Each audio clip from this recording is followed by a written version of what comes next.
Parce que chaque semaine qui commence est un nouveau départ, j'avais envie de vous dire une histoire. Alors je vous propose le bijou, comme un bisou.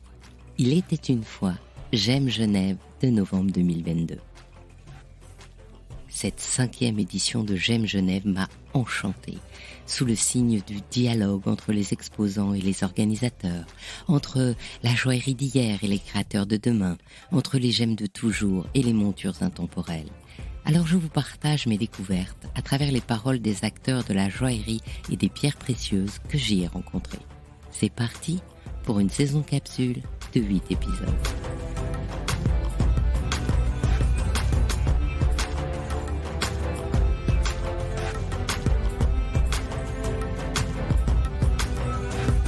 My name is Michael Hakimian. I'm the CEO of Europearls and Yoko London, the specialist pearl company.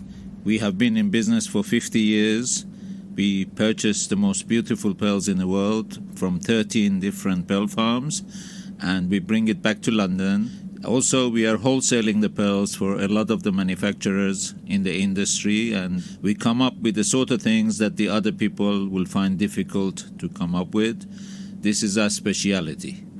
One of our best-selling products at the moment is ombre pearl necklaces, whereby the color changes from dark to light, and we do it in variety of colors, from black to gray to white, from pink to white, from golden to white, and this is a signature for the company. We are delighted to be at the GemGenève. We have found it very, very interesting market with a lot of new clients and a lot of new people that we haven't seen for many years. We are reacquainting ourselves to the wholesale side of the business as opposed to the branded jewelry side that, we have become, again, quite famous for. I don't have a preference for any type of pearl. It's like asking daddy which one of your children you love more than the others. They're all my children and I love all of them, the same as the other ones. But of course, the bigger pearls are more interesting and more exciting and more unique and more different. That's why we find that this is the sort of thing that people will always ask questions about the prices, and especially the designers gravitate towards these unique individual pearls for very obvious reasons. The best wish for me is to find the biggest pearl in the world and to keep it as part of my private collection, which, we always keep, because these are very special, unique pieces that we don't want to sell. We just want to keep it for the family. And this is the sort of thing that I always wake up in the morning and I have a WhatsApp that, what's come out of the water? I say, no, I don't know, tell me, and they surprise me. We have at the moment one single pearl, which is 20.3 millimeter. This is a very, very, very unique size, because normally anything above 18 is unusual, but above 20 is extremely rare. She's perfectly round and she has a beautiful pink color on the top and very, very high luster. It's a very, very special pearl. But this is the sort of thing you find very, very rarely. It just is a very, very unusual size. Hi, bonjour. My name is Archit Rakyan from Global Gems. I'm talking to you today about the historical cashmere sapphires collection we have, and we are presenting at GemGenève. These stones are beautiful. They are as bright as the blue sky and as deep blue as the ocean. It is very rare to see such a fine collection of cashmere sapphires. They are together over 100 carats, and all the superb collectors around the world are seeking these kinds of collections. We were very lucky to get this one, and that's why we are also very keen to present them to other collectors and show them. It's one of a kind. They come from a royal provenance, from the German aristocratic family. We want to see who can do something with those sapphires, something extraordinary. So they are small natural pearls in a 3-row necklace. They are each linked in between, and on each of those links we have a beautiful sapphire, cashmere sapphire. The sapphires are cut not in an ordinary cushion cut. They are in a tabiz cut, which is graduated all along from the side to the center in a different size. You know, they represent what happened in the Kashmir mountains while these cashmeres were growing, the crystal was growing. So you see all the typical inclusions and beauties of Kashmir sapphires in them, the nice velvety touch, but as well as the softness of Kashmir sapphires. Hi, this is Akshat from BRG Gems. So we try to specialize in more unusual, more artistic things, like, for example, carvings and more cabochons.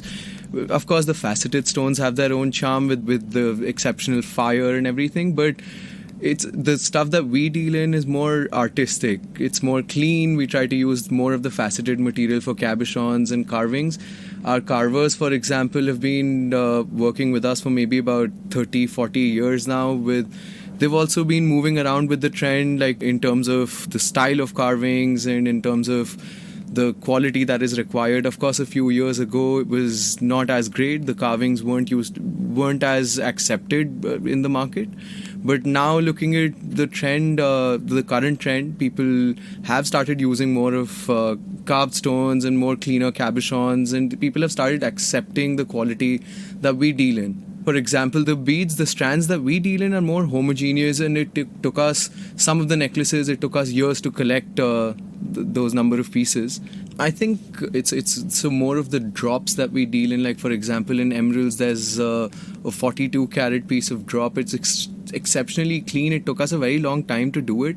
It was a big piece of rough that we had to cut into smaller pieces and then cutting it into that quality. This piece of drop that we created, it took us a very long time to do it, because sometimes what happens is the bigger pieces of rough, when you try to cut them, you don't see the inclusions. But once you start manufacturing it, you end up losing a lot of weight. And this one, for example, this is something that my father cut into this piece of rough, and so I personally wanted a faceted stone. You know, it's easier to set, it's easier to sell. Everybody wants faceted stones, but he always tried to more open to unusual things that really pleases the eye.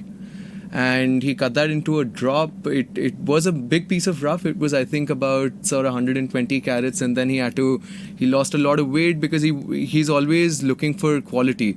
So he wanted it to be really clean and really fine in terms of the shape. We try to be very different from the rest of the market. Yeah, so we try to move into different directions where we try to work with more designers instead of just jewelry manufacturers, because these are the things that you can design around, you can experiment with, you can play around with. There are so many cabochons, there are so many colors. For example, there's emeralds, rubies and sapphires, of course, and then apart from that we have tourmalines or garnets, and all of these, like tourmalines come in green, blue, red, of course, and then garnets are orange, and there's purple. So there are a lot of colors that you can experiment with, you can mix and match it.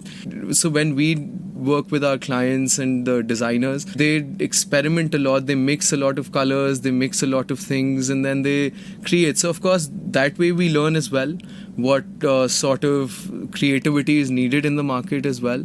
We try to be very different from the rest of the people, as you can see at our booth. From what I see, there's a lot of trend. The trend is changing. A lot of people, a lot of new jewelers who used to be more into diamond jewelry and fancy colored diamonds, they're also trying to get into colored stones now. And of course, right, everybody starts with more basic stuff like faceted stones that are, of course, they have their own charm, but I'm hoping that eventually they try to play around with more colors and more unusual shapes and more carvings or beads or cabochons, of course.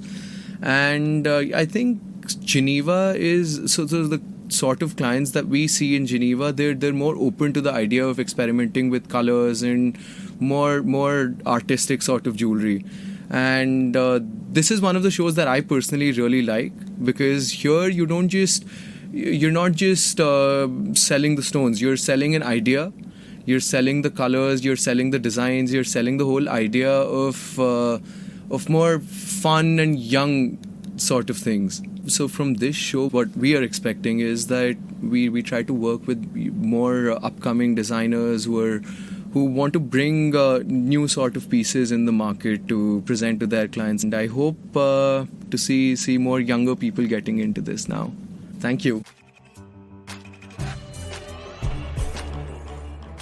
Je remercie chaleureusement le Salon Gemgenève de son partenariat qui m'a permis, comme les visiteurs venus de 70 pays, de plonger dans ce qu'il y a de plus beau hier comme aujourd'hui en joaillerie. Bien sûr, pour vivre les conférences, les dédicaces, les workshops, il faudra venir en mai. Je suis Anne Desmarais de Jotan et je donne une voix aux bijoux. Et si vous aussi vous avez envie de faire parler vos bijoux et votre maison, je serai ravie de vous accompagner pour réaliser votre podcast de marque ou vous accueillir en partenaire dans mes podcasts natifs. Cette saison capsule est particulière car elle crée un reportage en plusieurs épisodes. Les 8 émissions de ce podcast, Le bijou comme un bisou, succèdent à l'interview de Vivienne Becker dans le podcast Brillante et précèdent de quelque temps celle d'Alice Minter, ce qui vous offre plusieurs possibilités d'entendre les points forts de GemGenève. Faites-moi plaisir, abonnez-vous à ces podcasts et partagez vos épisodes préférés sur les réseaux sociaux. À tout bientôt en 2023 et bisous comme un bijou.